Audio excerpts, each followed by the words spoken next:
Class please.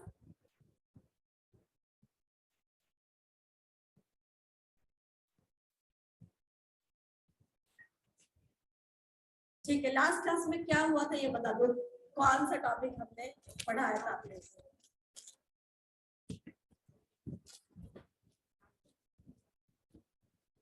Yes, controlling, yes.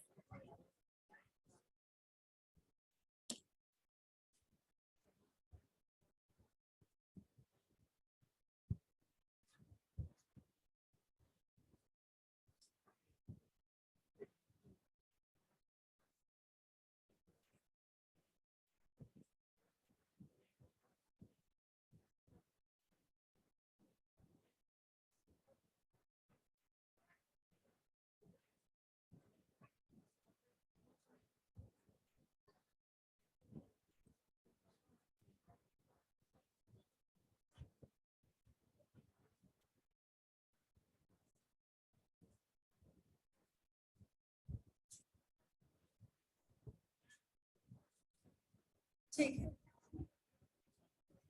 पूछना है staffing.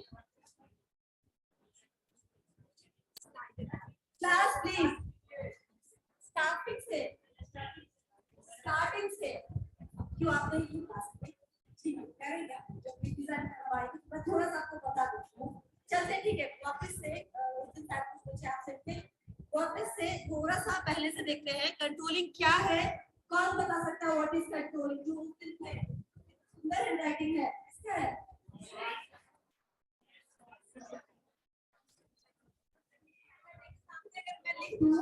तो फिर तो बोलेंगे हैंडराइटिंग का पहले क्लास का लाइक दो।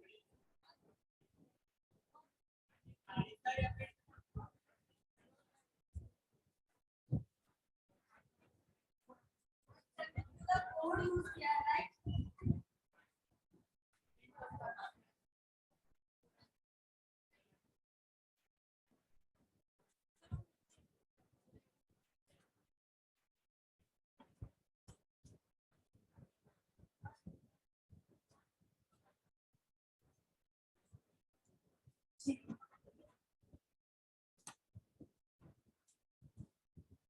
Okay, what is controlling? कौन आंसर कर सकता है? आज खत्म करना ये टॉपिक मुझे। ठीक है, व्हाट इज कंट्रोलिंग? आपको अपने वर्ड्स में जवाब देना है। क्या है कंट्रोलिंग? लास्ट टाइम में बताया था ना, बिल्कुल सही। तुम क्या बोलोगे? देख के नहीं बोलना, अपने मन से बोलना है। ठीक है, मैं समझ गई तुम क्या बोल रहे हो, बट फिर भी अपने मन से बोलना था। He said that controlling is finding out deviation between the actual and the desired goal, and then fixing those deviation is controlling. Just finding out deviation is not controlling. Can you come to know how much we deviated? ठीक है, ध्यान देना, तुम्हारे लिए revision करवा रही हूँ। Controlling क्या है कि आप पहले गोल सेट करते हैं कोई भी किसी भी काम को करने के लिए। तो जो आपका गोल सेट है वो आपका क्या हो गया? डिजायर्ड गोल, राइट? जो आप चाहते हैं और जो एक्चुअली हो रहा है, उस दोनों के बीच में कितना गैप है, ये डेविएशन हम कहते हैं गैप को। यही गैप होगा, ठीक है ना? ये गैप होगा, कुछ ना कुछ तो होगा। तो सर्टेन परसेंटेज का गैप एक्सेप्टेबल है, हो सकता है ±5 10, ये हम मानकर चलते हैं कितना डेविएशन है तो वो डेविएशन भी एक्सेप्टेबल हो जाएगा। आप कोई भी रिसर्च करते हैं, देखते हैं कि इसमें ±5% का एरर आ सकता है, that research will be a valid research, ठीक है ना? क्योंकि आप बिल्कुल एक्यूरेट कर लेंगे ये नहीं एक्सेप्टेबल है, ये होता ही नहीं है एक्चुअली। तो कुछ ना कुछ डेविएशन होगा, अच्छा हो जाए या थोड़ा उससे बुरा हो जाए, ये एक्सेप्टेबल है। लेकिन अगर बहुत अधिक डेविएशन है, बहुत ज्यादा अंतर है एक्चुअल में और डिजायर्ड में, तो ये जो बहुत ज्यादा डेविएशन ये एक्सेप्टेबल नहीं हो सकता है। आप बहुत पीछे रह जाएंगे अपने डिजायर्ड गोल से। तो इस डेविएशन को जो आ रहा है उसको आप कितना ज्यादा मिनिमाइज कर सकते हैं, यही कंट्रोलिंग फंक्शन है। क्लियर हुआ? ठीक है, कंट्रोलिंग फंक्शन के कुछ फीचर्स हम लोगों ने पढ़े थे। सबसे पहला क्या था? Yes, fundamental function. Very good, कुछ कुछ तो याद है आप लोगों को। ओके, सो फंडामेंटल फंक्शंस में क्या क्या? Why controlling is fundamental function?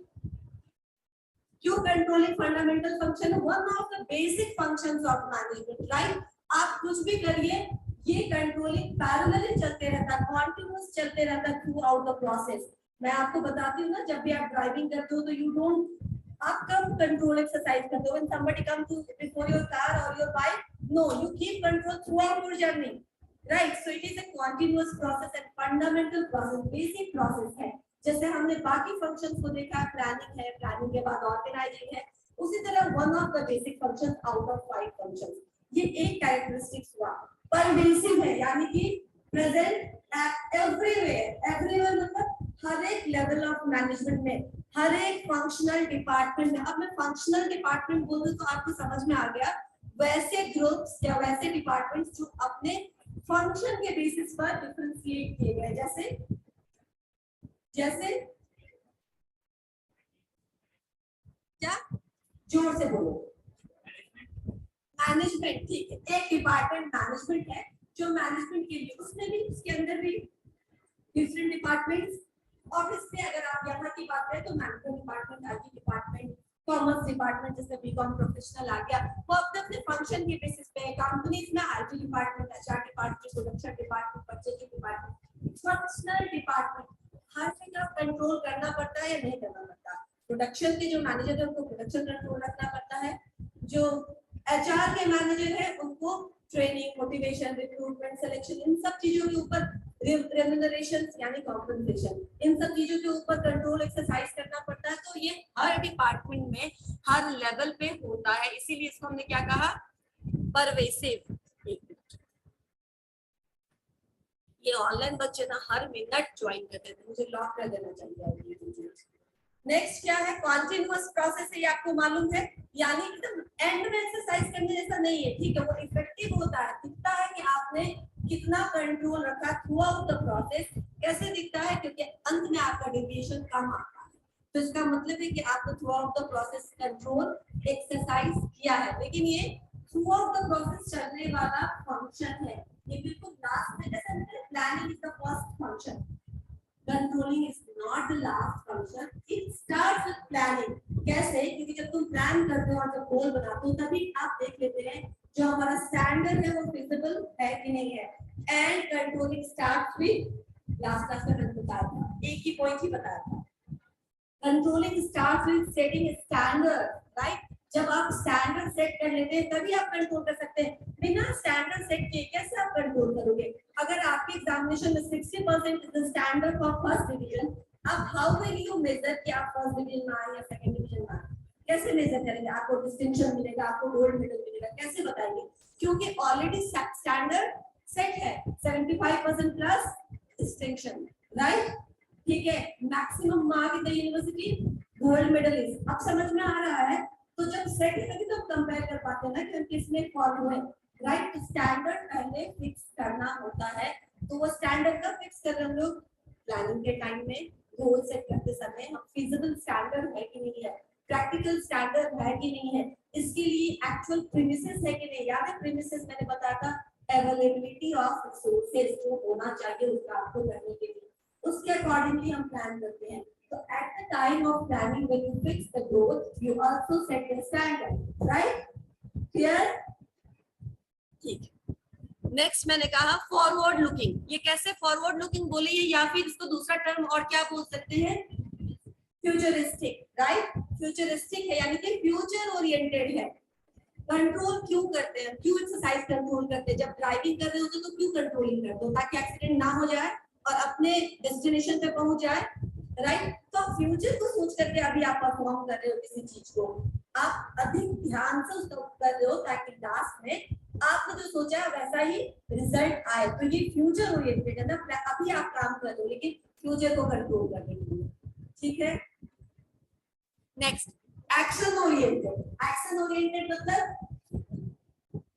मैंने बताया था लास्ट क्लास में कि अगर कहीं आग लग गई है तो यू आर प्लानिंग की कंट्रोल, मतलब ये भी होता है डैमेज को कितना हम कंट्रोल करते हैं। तो अगर आग लग गई और आप देख रहे हैं तो कुछ भी डैमेज कंट्रोल नहीं होगा, आप देखते रह जाएंगे और सब कुछ स्वाहा हो जाएगा।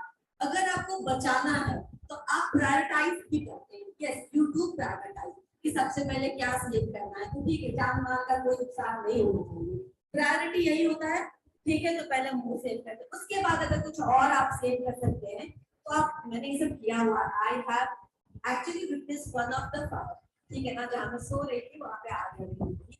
एंड देन मैं आपको सबसे बता दूं, लास्ट टू लास्ट ईयर जब कुंभ हुआ था इलाहाबाद में, तो एक्चुअली बहुत इंटरेस्ट था कैंपिंग, ठीक है। तो मेरे घर में कोई इतना एडवेंचरस नहीं है जितनी कि मैं हूँ, तो मैं बोल रही मैं कैंपिंग करूंगी, तो मैं कैंप करूंगी कि उस कैंप में किसी कारण से फायर पूरा ब्रेकआउट हो गया था, ठीक है। और that time I was sleeping, जब आग खुला तो सामने वाला जो एक कैंप के अंदर तो रूम था, बिल्कुल वो वैसे घर जैसे था, तो नहीं था कि वो सारे किसके बनाना वेंडर में कुंभ होता है ना, तो सारा सामान सब भी वैसा ही, रुई भरा हुआ गद्दा तो सब जो भी होता है, कपड़े भी, पर्दे वगैरह सब कुछ आसानी से क्या होता है फायर कैच कर लेने वाला एलिमेंट है, right. And when I was sleeping, जब मैं उठी तो मैंने देखा मेरे सामने वाला जो रूम था आग लग चुका है, मुझे कुछ समझ में नहीं आया, मैं दिल्ली क्या मुझे चले जाना चाहिए, क्योंकि दो ही लोग कैंप में थे, तो एक जो थे वो तो चले गए थे, उनको निकाला लोगों ने पकड़ के, क्योंकि उनका लैपटॉप अंदर रहता था, तो चिल्ला रहा था लैपटॉप, क्योंकि उसका अपना लैपटॉप नहीं था, वो किसी दोस्त ने मांग के लाया था, तो ऑब्वियसली वो चिल्लाया, राइट। एंड देन बट ये जो बस वॉइस सुनाई दे रहा था, और मुझे लगा कि अब मैं क्या करूं, तो देखा सब लोग खाते थे, कोई है नहीं वहां पे, जो मेरे लोग थे वो सब बाहर ही थे, मैं अकेले सो रही थी, तो मैं सोची निकल जाती हूँ, आई स्टेप डाउन, लेकिन मैं मेरा था शायद, लेकिन मैंने नहीं किया, ठीक है। तो मैं यहाँ दरवाजे पे जाके सोची अरे सबसा मन Abdul, right, I went back, मुझे जितना दिखा, ठीक है ना, मैंने लेकिन सारा सामान, पर अपना बैग, उसका अपने हस्बैंड का बैग, क्योंकि उसमें वो वॉलेट था, तो मुझे पता बाद में पैसे की जरूरत होने वाली है, तो मैंने 2 बैग उठाया और जो मुझे दिखा वो मैंने ले लिया और बाहर आ गया। हाँ, फुट स्टेप पे चप्पल था वो मैं भूल गई, ठीक है ना, क्योंकि इतनी हड़बड़ी में और इस तरह के माहौल में कोई याद नहीं रहता, तो काफी महंगा चप्पल खरीदना।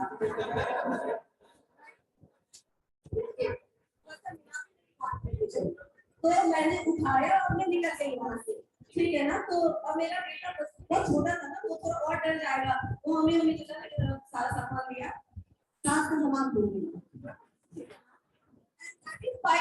जानबूझ के नहीं भूले, मुझे वो सामान तो बहुत सारा सामान रख दिया था, तो मुझे कैसे दिखता होगा था, लोग समझेंगे कि मैंने इंटेंशनली जलने दिया, तो मैंने देखा ही नहीं, मैं तो अपना सामान उठाई, अपने हस्बैंड का सामान उठाया, क्या मेरे चले उस दिन के कपड़े जो सूख रहे थे वो भी मेरे लिए बहुत इम्पोर्टेंट, लाइक मेरे चप्पल और मेरे घर के लोगों के चप्पल और मेरी सास का सब, ठीक है। पूरा बैग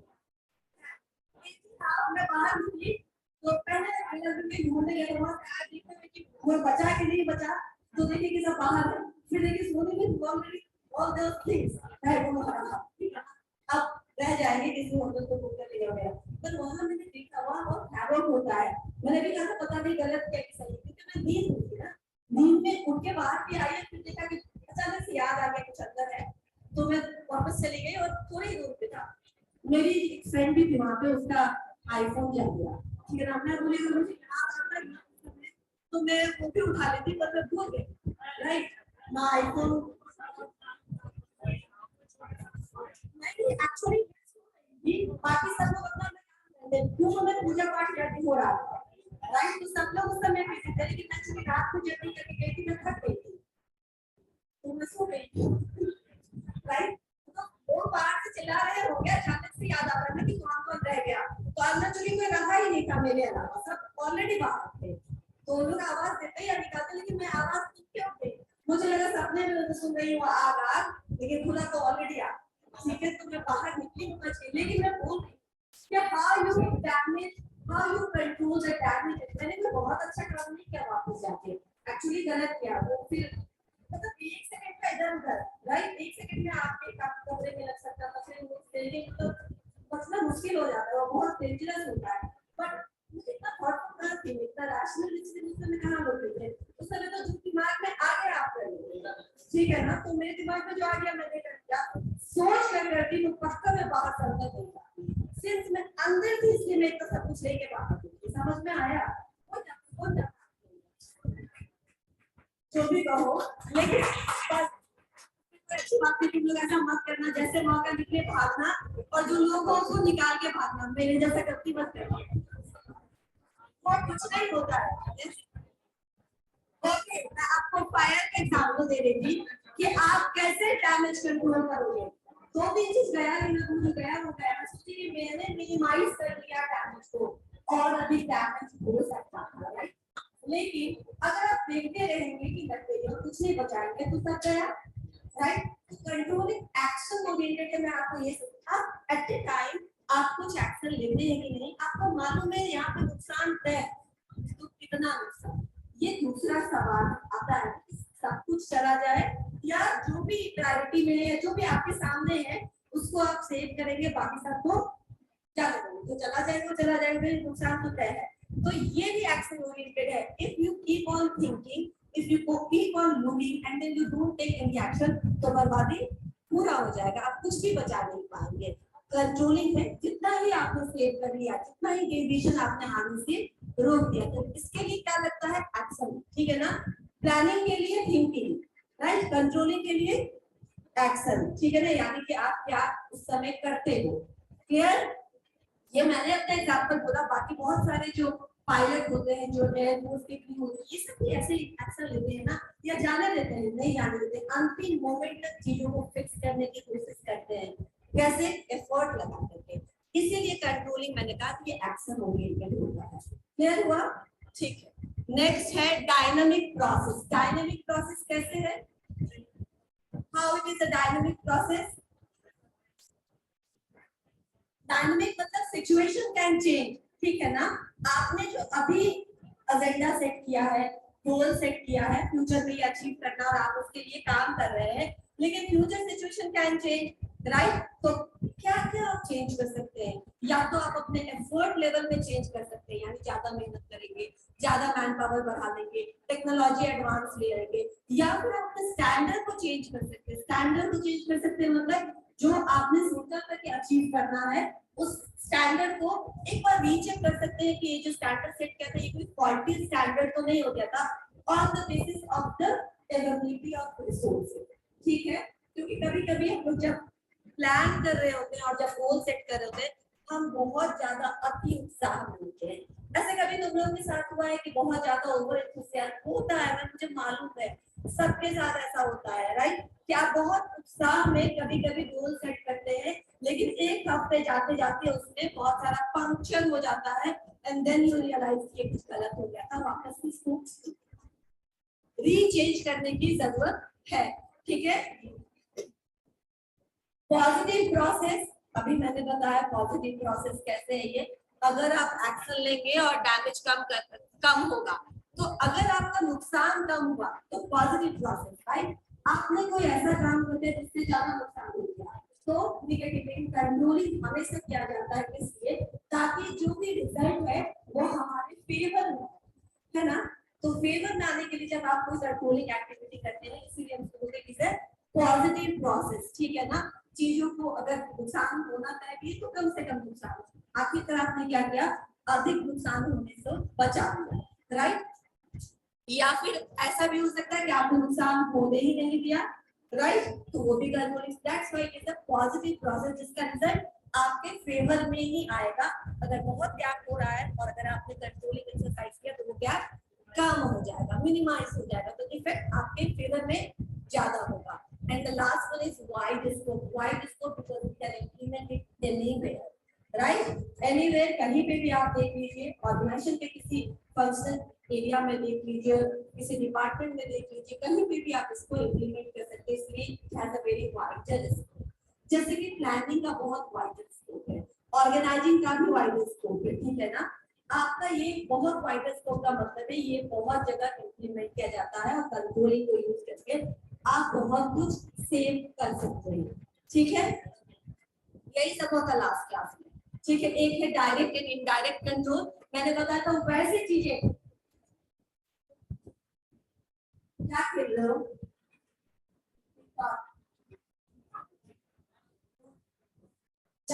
अभी सुनो, भी नहीं रहे मुझे मालूम है कि कवर पे क्या लिखूं, तो सुन लो, हो गया, ठीक है। मैं क्या बता रही हूँ अभी, एक होता है डायरेक्ट और एक होता है इनडायरेक्ट। डायरेक्ट कंट्रोलिंग किसको बोलेंगे,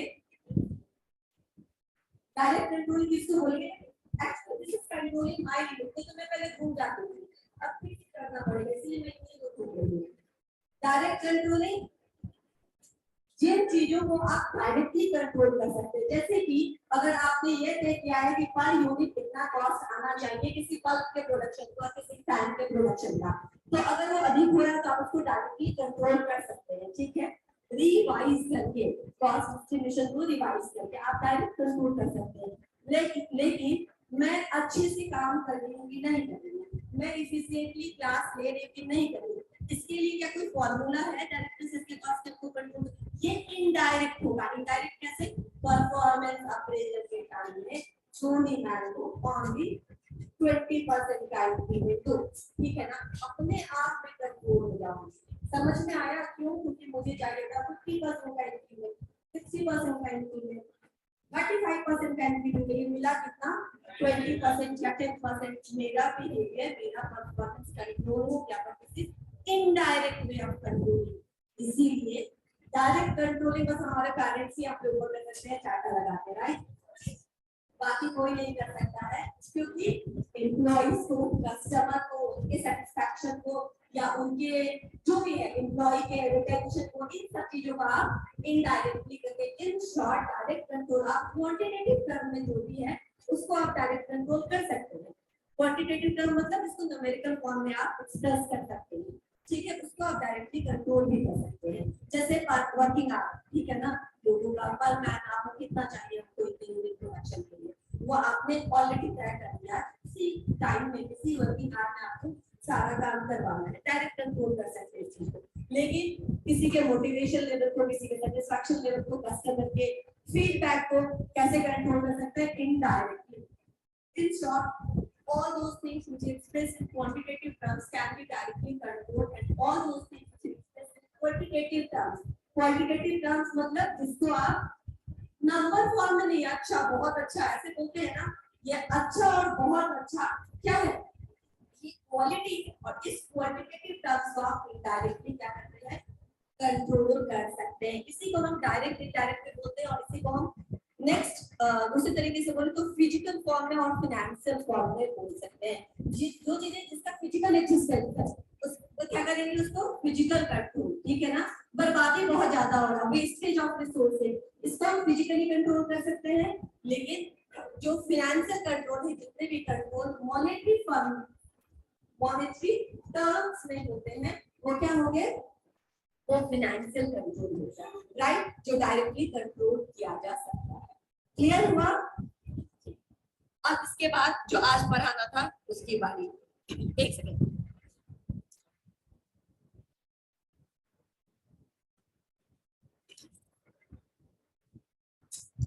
सिंपल है, देयर आर सर्टेन स्टेप्स, ठीक है, देयर आर सर्टेन स्टेप्स। मैं आपको बता दूं, सबसे पहले तो आपको मालूम है, सबसे पहले क्या है? सेटिंग स्टैंडर्ड, ठीक है ना,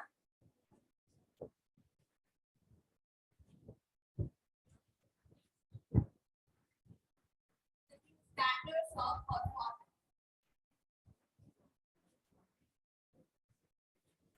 फर्स्ट स्टेप, सबसे पहले क्या होगा? सेटिंग स्टैंडर्ड ऑफ परफॉर्मेंस, या फिर सेटिंग परफॉर्मेंस स्टैंडर्ड्स भी आप बोल सकते हैं। यानी कि आप कैसे, क्या क्या पैरामीटर है जिससे ये फिक्स होगा। अभी मैंने आपको बताया ना, आपके लिए एग्जामिनेशन का पद में आपने कैसा परफॉर्म किया, उसके लिए स्टैंडर्ड फिक्स है, सर्टेन परसेंटेज तक, थर्ड डिवीजन, उसके बाद सेकंड डिवीजन, उसके बाद फर्स्ट डिवीजन, उससे नीचे तो फेल, राइट, स्टैंडर्ड फिक्स है ना, क्योंकि उसी स्टैंडर्ड के अगेंस्ट क्या करना है? बाद में इवैल्यूएट करना है। क्लियर हुआ? देन इसके बाद स्टैंडर्ड जब आप सेट करते हैं तो वो फिजिबल होना चाहिए, प्रैक्टिकल होना चाहिए, वो चीज इंप्लीमेंट किया जा सके। अगेन आप ये स्टैंडर्ड क्वांटिटेटिव टर्म में सेट कर सकते हैं या फिर क्वालिटेटिव टर्म में सेट कर सकते हैं। क्वांटिटेटिव टर्म में ट्रिपल आर कितना बिजनेस करेगा, ये स्टैंडर्ड है। समझ में आया? इतना इतना करोड़ का बिजनेस हमको चाहिए इस मूवी से, क्वांटिटेटिव टर्म। समझ में आया? ओके, 5 स्टार चाहिए सारे क्रिटिक्स से, क्वांटिटेटिव स्टैंडर्ड। समझ में आया कैसा है, कितना बेहतर है? तो अगर सब लोग 5 स्टार दे रहे जितने भी मूवी क्रिटिक्स हैं, इसका क्या मतलब हो गया, ये मेरा एक्सेलेंट स्टैंडर्ड है, इसको अगर मैं मैच कर जाता हूँ तो मैं समझूंगा कि हमारा जो मूवी बना वो क्या है, एज पर आवर डिजायर्ड गोल। तो आप क्वांटिटेटिव टर्म या क्वांटिटेटिव टर्म किसी भी टर्म में एज पर योर सिचुएशन आप स्टैंडर्ड सेट कर सकते हैं। जैसे आप लोग अपने sir normally quantitative term set करते हैं, ठीक है, क्लियर है। अच्छा, बहुत अच्छा, कुछ होता है पढ़ाई में अच्छा नंबर आया है, बहुत खराब नंबर आया है, बहुत अच्छा मिला है, कितना परसेंट आया है जिसको तुम अच्छा बोल रहे हो, क्योंकि तुम जिसको अच्छा बोल रहे हो किसी के लिए वो बिल्कुल पुअर मार्क्स हो सकता है ना। किसी किसी के लिए 70% बहुत अच्छा है, वही किसी स्टूडेंट के लिए 70% हो जाता है। 3-4 दिन तक माता बताया घर में कैसे कैसे आगे मैंने तो 90% सोचा था, 95% सोचा था, राइट, ये अच्छा चेंज हो गया यहाँ पे। इसीलिए आपके टर्म में आप नॉर्मली बोलते हैं ये परसेंटेज चाहिए, राइट, तो फिर वो आपका स्टैंडर्ड हो जाता है, क्लियर। नेक्स्ट क्या है, मेजरमेंट ऑफ परफॉर्मेंस।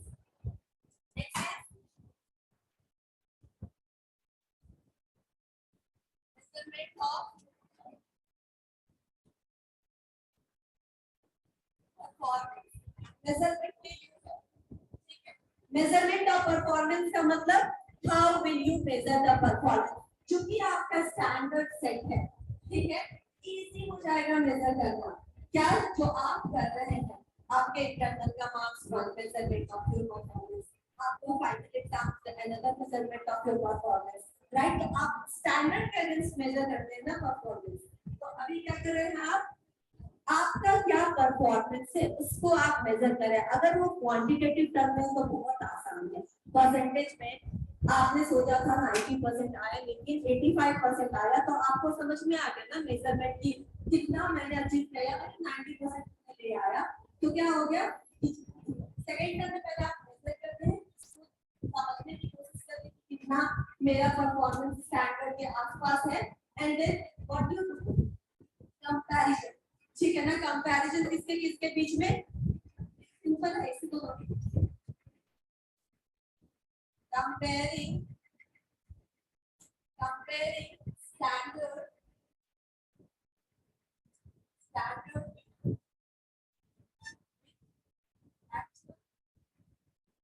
परफॉर्मेंस, ठीक है। आप कंपेयर करेंगे इसको, फर्स्ट स्टेप में स्टैंडर्ड सेट किया, सेकंड स्टेप में जो आप कर रहे हैं उसको आपने मेजर किया, थर्ड स्टेप में आपने इस दोनों का डिफरेंस निकाला। कंपैरिजन मतलब you find out the difference, यानी कितना ज्यादा हम डेविएट किए, राइट। इसके बाद क्या, व्हाट नेक्स्ट,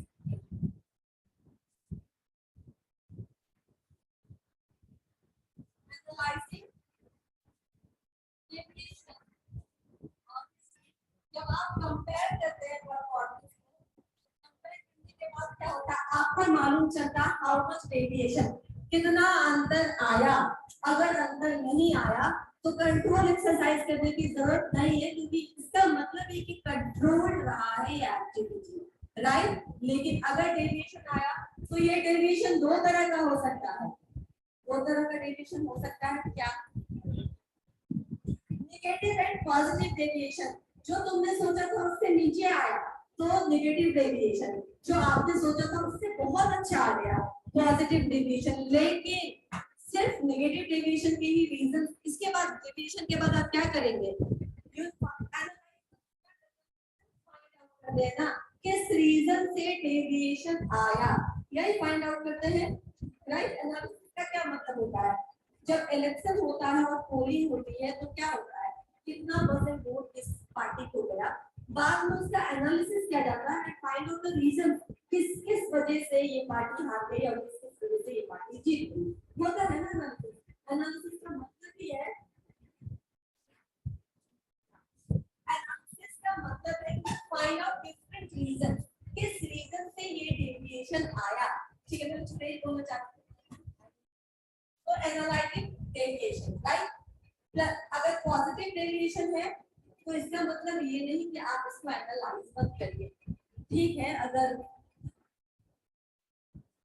किसी पार्टी को लगता है कि वो 60% वोट से जीतेगा और वो 90% वोट से जीता, तो उसको एनालाइज करना चाहिए ना, वहां पे 30% मिस आउट कर रहे थे, कौन कौन सी ऐसी चीजें रही जिसके कारण हम 90% पे पहुंच गए, सो दैट नेक्स्ट टाइम जब वो इलेक्शन लड़ेंगे तो उनको थोड़ा पता रहेगा कि ये चीज मिस आउट नहीं करना, क्योंकि हो सकता है जो चीजें उन लोगों ने कंसीडर नहीं किया था उसकी वजह से वो 90% पे पहुंच गए।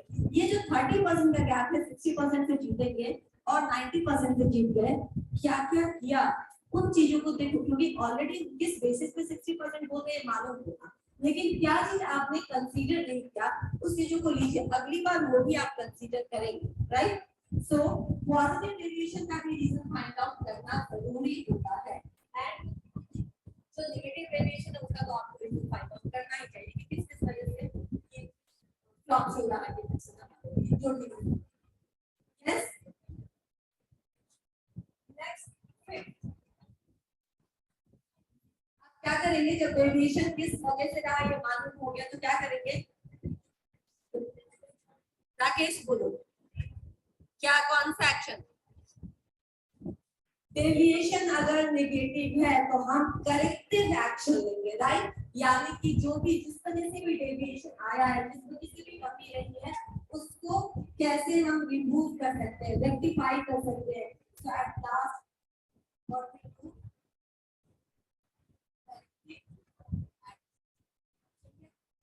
एक्शन लेके हम क्या करना चाहेंगे, तो हम क्या करना चाहेंगे, we would like to achieve standard, right. Action लेकर के जो स्टैंडर्ड सेट किया था वो स्टैंडर्ड को अचीव करना है।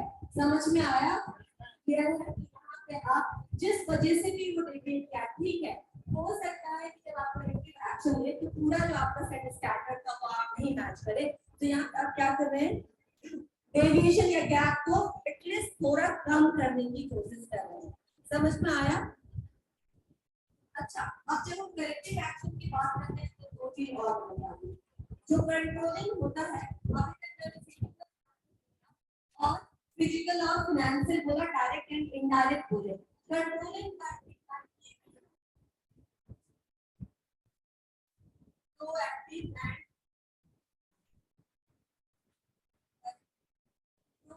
कंट्रोलिंग एंड करेक्टिव कंट्रोलिंग, शायद मैंने बताया होगा कभी, किसी को मालूम प्रोएक्टिव क्या मतलब हुआ। बिल्कुल बिल्कुल बिल्कुल, टोपी मास्क लगा के बैठा है, proactive measures for for preventing corona, right है ना। बीमार हो जाएंगे तब तो दवाई खाएंगे, तब तो हॉस्पिटलाइज होएंगे, तो भी है ना, या कोई आपको दिला ही सकता है कोई का, ठीक है।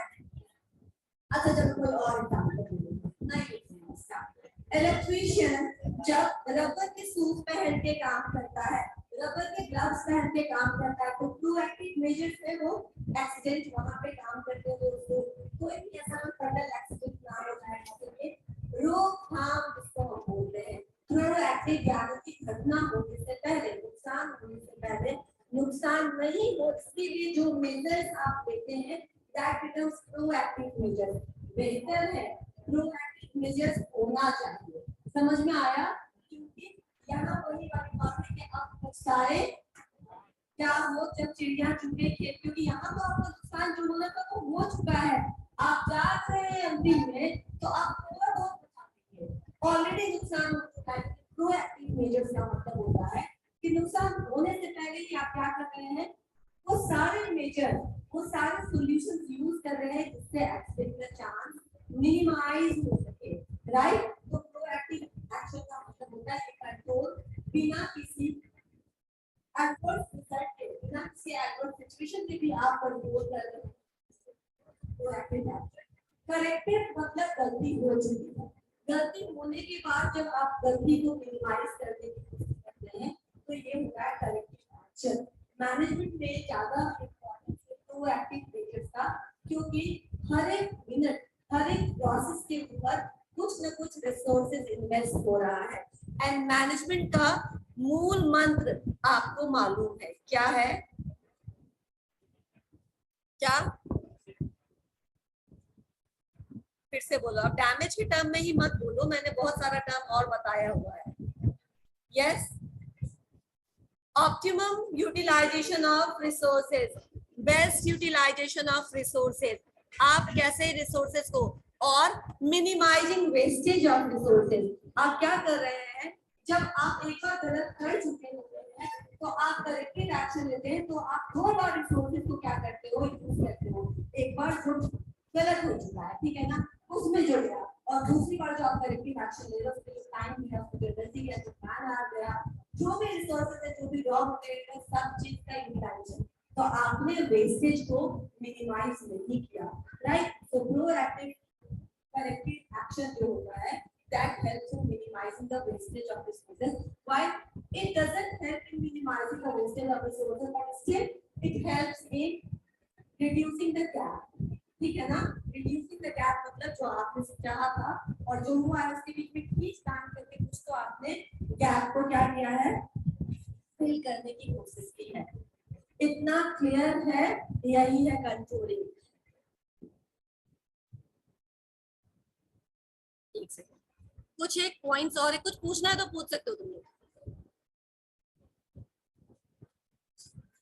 ठीक है। देयर आर सर्टेन फैक्टर्स, मैं वो भी डिस्कस कर देती हूँ कि क्या क्या फैक्टर्स है जो कंसीडर करना चाहिए कब, कंट्रोलिंग से पहले। सबसे पहले करेक्टिव एक्शंस आप जब लेते हैं तो करेक्टिव एक्शंस लेने के लिए सिचुएशन एनालाइज करना पहले जरूरी होता है। डॉक्टर दवाई देता है विदाउट आस्किंग कि कहाँ दर्द है, वो डॉक्टर है, बोलो आप पता करिए ना, आप तो डॉक्टर हैं, हम कैसे बताएं आपको, नहीं। He asks you so many questions because he can find out कि किस वजह से ये प्रॉब्लम होगी, किस वजह से ये बुखार होगा या ये दर्द होगा, है ना। तो आपसे पूछते हैं, without analysing the situation he cannot give you any tablet, ठीक है ना। उसको कैसे पता चलेगा कि क्या हम दवाई दें, तो दवाई देने से पहले वो सिचुएशन को एनालाइज करता है। जितना सही सिचुएशन एनालिसिस होगा उतना अधिक एक्यूरेट वो दवाई का असर आपके ऊपर होगा। कभी कभी बोलते हैं ना कि गलत चीज का इलाज चल रहा था, प्रॉब्लम कुछ और थी और इलाज किसी और चीज का चल रहा था, इसका मतलब वो डॉक्टर ओवर कॉन्फिडेंट था कि हम बिना सिम्टम जाने ही हुए आपको ठीक कर देंगे, वैसा नहीं होता। फिर आपका करेक्टिव एक्शन भी क्या हो जाएगा, क्या बात करना, कर लो, मैं नहीं देखती थोड़ी देर, कर लो। ओके, तो करेक्टिव एक्शन क्या हुआ, करेक्टिव एक्शन लेने के लिए पहले सिचुएशन को एनालाइज करना बहुत जरूरी है, ये एक फैक्टर है। स्टैंडर्ड्स, स्टैंडर्ड्स मान लीजिए आपने स्टैंडर्ड ही कुछ ऐसा सेट कर लिया जो आप अचीव नहीं कर सकते हैं, तो एक बार रिकंसीडर ऑफ स्टैंडर्ड, ये भी जरूरत है। बार बार अगर फेल कर रहे हैं किसी चीज में तो शायद जो स्टैंडर्ड सेट किया वो बहुत ज्यादा ओवर एंथुसियाज्म में सेट कर लिया है, या फिर without taking into consideration the actual status of resources, ठीक है ना, या जो हमारी कैपेबिलिटी है, या जो हमारा लोकेशन है, या जो हमारे पास रिसोर्सेज है, उसको कंसीडर किए बिना जब हमने क्या किया है, स्टैंडर्ड सेट कर लिया है, तो भी आप फेल हो सकते हैं। तो बार बार जरूरी नहीं कि आप अपनी इफिशियंसी कम होने की वजह से फेल हो रहे हैं, कभी कभी आपका जो स्टैंडर्ड है वही गलत सेट हो गया है, राइट। नोकिया क्या है, एक टाइम में, शायद तुम्हारे टाइम में नहीं लेकिन हमारे टाइम में एक टाइम किंग था फीचर्स मोबाइल में, लेकिन अभी कोई नामो निशान नहीं गया वो, राइट। सैमसंग पहले उसका कॉम्पिटिटर आया, पहले तो मोटोरोला था, फिर सैमसंग आया, अब तो लाखों ब्रांड है वो चला गया। व्हाई, क्यों, क्योंकि शायद उन्होंने, उनको पता चल गया था कि हमारा कुछ डैमेज हो रहा है हमारे कॉम्पिटिटर्स के वजह से, नए नए ऐप की वजह से, गूगल और एप्पल के आने की वजह से, एंड्रॉइड और आईओएस सिस्टम के आने की वजह से। लेकिन जो उन्होंने अपना स्टैंडर्ड सेट किया था जिसकी वजह से वो कभी बहुत ऊंचाई पे थे, वो उस स्टैंडर्ड को चेंज नहीं करना चाह रहे थे। World is changing, right. सब लोग एंड्रॉइड और आईओएस की तरफ जा रहे थे, आप अभी भी अपने स्टैंडर्ड को लेकर के कि कहीं से भी पटको मेरा मोबाइल नहीं टूटेगा, आप किसी को अभी भी अपना कोर स्ट्रेंथ बना। ठीक है, ये बात सही है कि 4th फ्लोर से भी गिरा तो बचेगा सिर्फ नोकिया, तुम्हारा सैमसंग तो यहाँ बेड से गिरा तो गया, राइट। और जितने चाइनीज है उनका भी यही हाल है, ठीक है ना, रियलमी हो या जो भी हो। लेकिन वो उनका स्ट्रेंथ था, but now it is people are not asking for this, right. People को क्या चाहिए, सॉफ्टवेयर चाहिए, एप्स चाहिए, तो स्पीड चाहिए, आप उस समय आ ही नहीं रहे हैं, तो स्टैंडर्ड को रिवाइज नहीं किया तो डूब गए, राइट। स्टैंडर्ड भी रिवाइज करने की जरूरत पड़ सकती है, आप कितनी भी एफर्ट लगाइए, लेकिन एफर्ट ही गलत डायरेक्शन में लग रहा है, जो अचीव ही नहीं कर सकते आप, तो क्या हो गया, स्टैंडर्ड भी कभी कभी रीचेक करने की जरूरत हो सकती है। यहाँ तक सही है, ठीक है।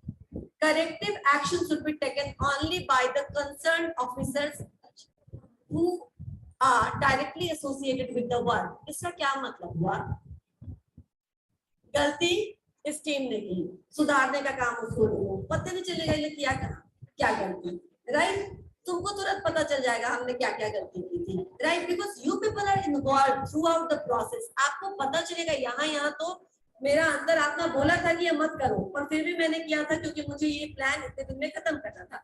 जो भी रीजन है, आप उन्हीं लोगों को उस प्रोसेस में करेक्शन का भी मौका दे जिनकी वजह से क्या हुआ है, नुकसान हुआ है, क्योंकि वो आसानी से फाइंड आउट कर लेंगे अपना निगेटिव पॉइंट कि कहाँ पे हमने कोताही बरती थी, उसको वो फिक्स कर सकते हैं. लेकिन किसी और को दे दिया, वो और टाइम लेगा, वो और ज्यादा उसमें टाइम लगाएगा, काम करेगा, हो सकता है वो कोई दूसरी गलती करके छोड़े, ठीक है ना? तो सही होने की वजह से बदले गलत हो जाए. समझ में आया? वही टीम इसरो की वही टीम जो फेल हो गई थी रोहिणी सैटेलाइट को लॉन्च करने में, उसी टीम ने 2 साल के बाद उसको करके दिखाया. टीम चेंज नहीं हुई. क्यों? क्योंकि ठीक है, इसी टीम से किसी समय कुछ गलती हो गई, पर next time they fix up that mistake, right? अगर आप टीम चेंज कर दीजिएगा, उनको आधा समय तो रिसर्च करने में लग जाएगा, मटेरियल को और जो टेक्नोलॉजी है उसको समझने में लग जाएगा. गोपू मैं ज्यादा इंटरेस्टिंग बात बता रही हूँ, तो कहाँ हो? What you are talking about? Yes, class please. कहाँ हो? क्या बात है?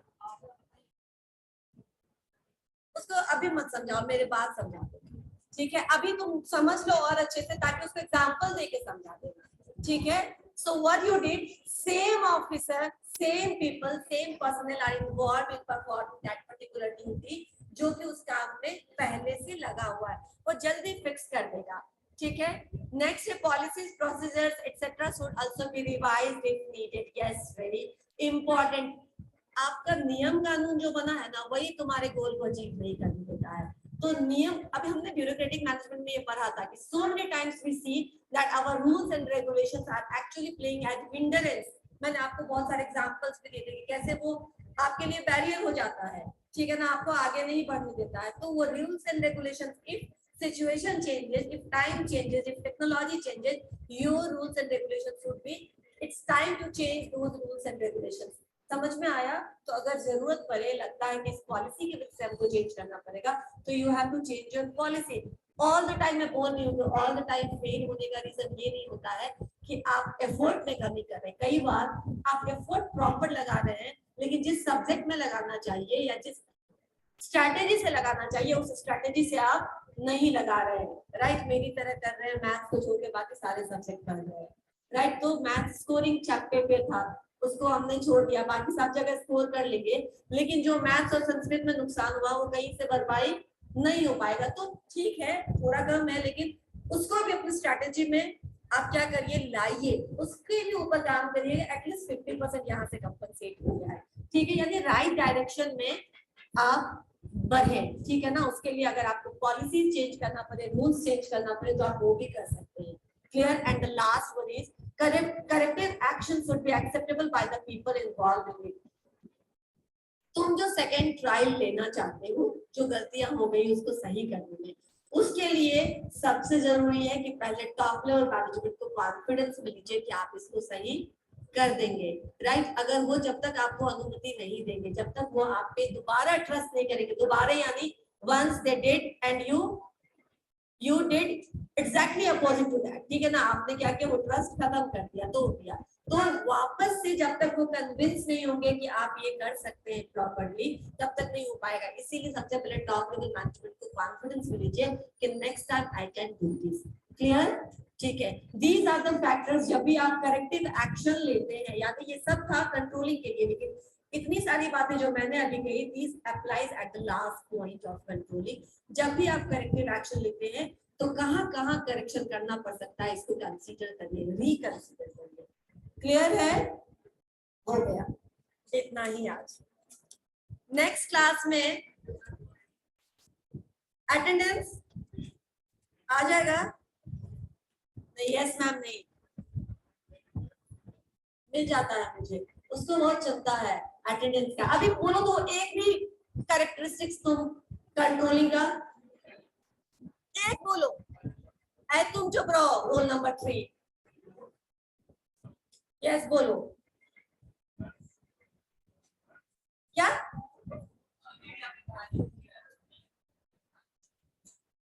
अब मैं धीरे धीरे 2 बोल दूंगी, पढ़ेंगे तो बता देंगे। तो अभी क्या चला था, सत्यनारायण भगवान का कथा, अब प्रसादी बना दीजिए, अटेंडेंस बना दीजिए, हो गया प्रसादी। इसीलिए मैं बोलती हूँ अटेंडेंस बन जाता है, तुम चिंता मत करो, तुम चिंता करो जिसके लिए तुम आए हो, राइट। यहाँ पे भी आप लोग का ना गोल थोड़ा सा रीसेट करना पड़ेगा। People are here for marking their attendance, goal को रीचेक करो, राइट। गोल क्या है, अटेंडेंस 100%, अटेंडेंस होना चाहिए। एक मिनट, कुछ बच्चे हैं ऑनलाइन, अभिषेक एक सेकंड, गोल रीचेक होना चाहिए। अगर आपका पर्पस या गोल सिर्फ अटेंडेंस है यहाँ तक आने का, तो it's high time to change your goal, right. Otherwise you आपके 100% अटेंडेंस का भी आपको फायदा नहीं होगा। पड़ोसी बोलेगा क्या पढ़ता था सीधे, कुछ नहीं आता इसको, समझ में आया। इतने पैसे लगाए डीआरसीसी के, इतने पैसे लगाए अपने पेरेंट्स के, सब फूक दिया जाता है किसी को में। यही बोलेंगे ना, वो ये नहीं पूछेंगे तेरा अटेंडेंस कितना होता था, पूछे कभी वो अटेंडेंस बन जाएगा, ठीक है ना। मैं बना देती हूँ अटेंडेंस आप सबका, ठीक है। राकेश, हाँ बोलो, अभिषेक बोलिए, अभिषेक अनम्यूट करो खुद को।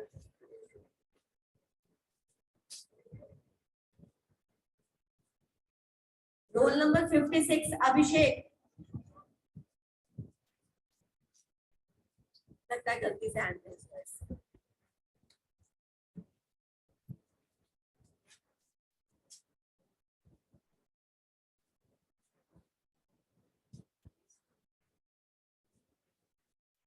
इन सबका है ना तुम लोगों के पास, क्योंकि they have not joined this.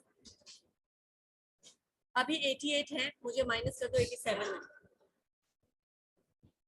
87 है।